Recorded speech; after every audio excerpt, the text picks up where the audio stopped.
கூட்டம் போட்டு திருடுற கூட்டம் திருடிக்கிட்டே இருக்குன்னு அந்த மாதிரி இந்த நாட்டை சுரன்ற ஒரு கூட்டம் சுரண்டிக்கிட்டு இருக்கு. அண்ணா அன்னைக்கு சொன்னார் வடக்கு வாழ்கிறது தெற்கு தேய்கிறது, இன்றைக்கு தெற்கு வளர்கிறது. சாதி கோர்மை இருக்கு. சின்ன தப்பு பசங்க சாதி கயிறை கட்டி விட்டுருங்க. இந்திக்காரன் இப்படியே பண்ணிக்கிட்டு இருந்தா, கவர்னர் இப்படியே பண்ணிக்கிட்டு இருந்தா, மோடி இப்படியே பண்ணிக்கிட்டு இருந்தா, அமித்ஷா கும்பல் இப்படியே பண்ணிக்கிட்டு இருந்தா, தோழர் தமிழரசனுடைய தமிழ்நாடு விடுதலை வேட்கை இந்த மண்ணில்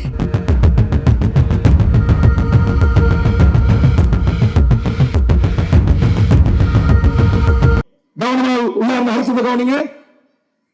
இந்திரா காந்தி போட்ட ஒப்பந்தம் மீன் பிடிக்க உரிமை இருக்கு, வலைகளை உயர்த்துக் கொள்ள உரிமை இருக்கு, அந்தாண்டுகளை வழிபடுவதற்கு உரிமை இருக்கு, தங்கச்சி பட ராமேஸ்வரம் மீனவர்கள் சென்று வருவதற்கு அனுமதி இருக்கிறது.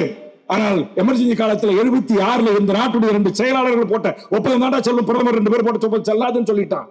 விஷயங்களுக்கு இதை தன் வாழ்நாள் முழுவதும் உயிர் உள்ளவரை தமிழ் தேசிய போராளி நம்முடைய காரை மைந்தன் அவர்கள் வாழ்நாள் முழுக்க பேசினார். எவனும் ஈடுபடல, சட்டமன்றத்தில் பேசின ஈடுபடல.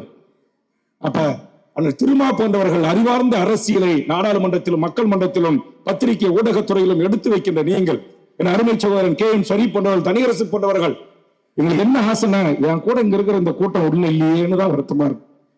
எஸ்ஆர் பாண்டியெல்லாம் வந்திருக்காங்க, ஒரு இயக்கமாக இருந்தவர் அரசியல் கட்சியாக இருக்கிறாங்க. திருமுருகன் காந்தியை போன்றவர்கள், குழந்தை அரசன் போன்றவர்கள் என்னோடு இல்ல, ஒத்தால நின்றுட்டு கத்துறேன், எடுபடல. அதையும் இன்னைக்கு என்ன மகிழ்ச்சினா, தமிழ்நாடு நீ இந்திக்காரன் இப்படியே பண்ணிக்கிட்டு இருந்தா, கவர்னர் இப்படியே பண்ணிக்கிட்டு இருந்தா, மோடி இப்படியே பண்ணிக்கிட்டு இருந்தா, அமித்ஷா கும்பல் இப்படியே பண்ணிக்கிட்டு இருந்தா, தோழர் தமிழரசனுடைய தமிழ்நாடு விடுதலை வேட்கை இந்த மண்ணில் மீண்டும் எழும் என்று சட்டமன்றத்தில் பதிவு செய்து அதை கூட பதிவு புத்தகங்களில் சேர்த்துக் கொள்வதற்கு ஸ்டாலின் அவர்கள் முதலமைச்சராக இருந்ததற்கென்றால் அதுவும் எனக்கு கிடைத்தது. அதுவும் அடிமைகள் இருந்தால் அடுத்த நிமிடமே தூக்கி எறிந்திருப்பார்கள், வெட்டி தூக்கி எறிந்திருப்பார்கள். புலவர் கல்வி பெருமளை வரலாற்றில் பதிவு செய்தேன். 38 தமிழ்நாடு கேட்ட தலைவர்களை பதிவு செய்தேன். ஆக எதற்காக இதையெல்லாம் சொல்லுகிறேன் என்று சொன்னால், இந்த ஆதங்கத்தோடு நாம் நின்று கொண்டிருக்கிறோம். நம்முடைய இன்றைய இளைய தலைமுறை ஷரீப் மாதிரி இல்ல. இங்கு துண்டறிக்கையில் இடம்பெற்றிருக்கிற நம்முடைய மிகச்சிறந்த ஆளுமைகளாக இருக்கிற செந்தமிழ் செல்வன் போன்றோ, அல்லது இங்கு பேசி சென்ற விடுதலை குமரன் போன்றோ, கிருஷ்ணமூர்த்தி போன்றோ, திருநாவுக்கரசு போன்றோ, நம்முடைய சவுந்தரராஜன் போன்றோ இல்லை, தாளமுத்த போல் இல்லை, நடராஜனை போலோ இல்லை. இன்னைக்கு தமிழ் சமூகத்தின் இளையோர் எங்க இருக்கிறான்? இங்க ஏதோ ஷரீப் கூட்டத்தில் ஒரு 100 இளைஞர்கள் உட்கார்ந்து இருக்கிறாங்க. இன்னைக்கு அவன் எங்க இருக்கிறான்னு நான் சொல்லல. அது என் தமிழ் சமூகத்தின் இளைஞர்களை நான் குறைத்து மதிப்பிடுவதாக அர்த்தம். ஆனால் அவன் வேறு பாதையில் இருந்து கொண்டிருக்கிறான். இவன் கண் முன்னால் இவனுக்கான வாழ்வுரிமை, இவனுக்கான இனத்திற்கான உரிமை, மொழி உரிமை, வேலைவாய்ப்பு உரிமை, எல்லா அதிகாரம் அற்றவனாக ஒன்றிய பாரதிய ஜனதா அரசுகளால் திட்டம் போட்டு, அவர் என்ன சொல்லுவாங்க, திட்டம் போட்டு திருடுற கூட்டம் திருடிக்கிட்டே இருக்குன்னு அந்த மாதிரி இந்த நாட்டை சுரன்ற ஒரு கூட்டம் சுரண்டிக்கிட்டு இருக்கு. அண்ணா அன்னைக்கு சொன்னார் வடக்கு வாழ்கிறது தெற்கு தேய்கிறது, இன்றைக்கு தெற்கு வளர்கிறது, வடக்கு சுரண்டுகிறது ஜிஎஸ்டி ஊடாக. ஒரு இறையாண்மை கொண்ட அண்ணன் திருமா அவர்கள் வாய்களில் வருகின்ற வார்த்தை ஒரு இறையாண்மை கொண்ட அரசு என்று சொல்வார்கள். அது இறையாண்மை கொண்ட அரசு என்றால் ஒரு மக்களால் தேர்ந்தெடுக்கப்பட்ட ஒரு ஜனநாயக அரசுக்கு வரி வசூல் செய்கின்ற உரிமை மன்னர் காலத்திலிருந்து இன்று வரை நீடித்து நிலைத்து இருந்தது. அந்த வரி வசூல் உரிமையை தமிழ்நாட்டு அரசிடமிருந்தும் ஏனைய மாநிலங்களிடம் தட்டி பறித்திருக்கிற ஒன்றிய பாரதிய ஜனதா அரசின் அநியாய அக்கிரம சட்டம் ஜிஎஸ்டி. நான் காப்பாற்றி தான் என்னை ஆட்ட முடியாது, அசைக்க முடியாது என்று சொன்ன அம்மையார் ஜெயலலிதா அவர்கள் அதுக்கு ஒத்துக்கோமல் எதிர்த்து நின்று போராடினார். பல்வேறு விடயங்களில் அவர் தன்னை காப்பாற்றி என்று காட்டிக் கொண்டாலும் மாநில மக்களின் உரிமைகளை காப்பதற்காக அவர் எதிர்த்து நின்று போராடினார்.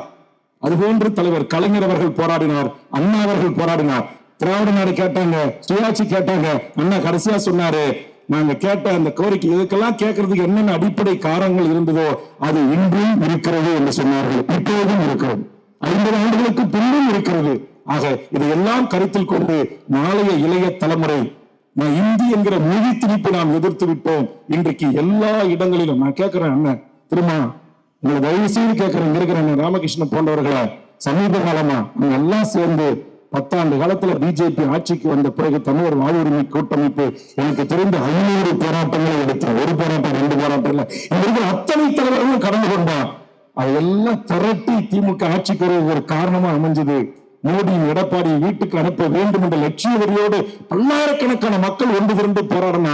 ஆனா இப்ப சமீப 4 ஆண்டு காலமா எந்த போராட்டமும் இல்ல தமிழ்நாட்டுல. காரணம், நாங்கள் இருக்கிற கூட்டணி தர்மத்தை கடைபிடிக்கிறோம். தர்மத்தை கடைபிடிக்க போய் எங்க சொந்த தர்மத்துக்கு இன்றைக்கு வேட்டு வச்சுக்கிட்டு இருக்கிறான் வடநாட்டு கும்பல். இன்னைக்கு வேட்டு வச்சுட்டான்.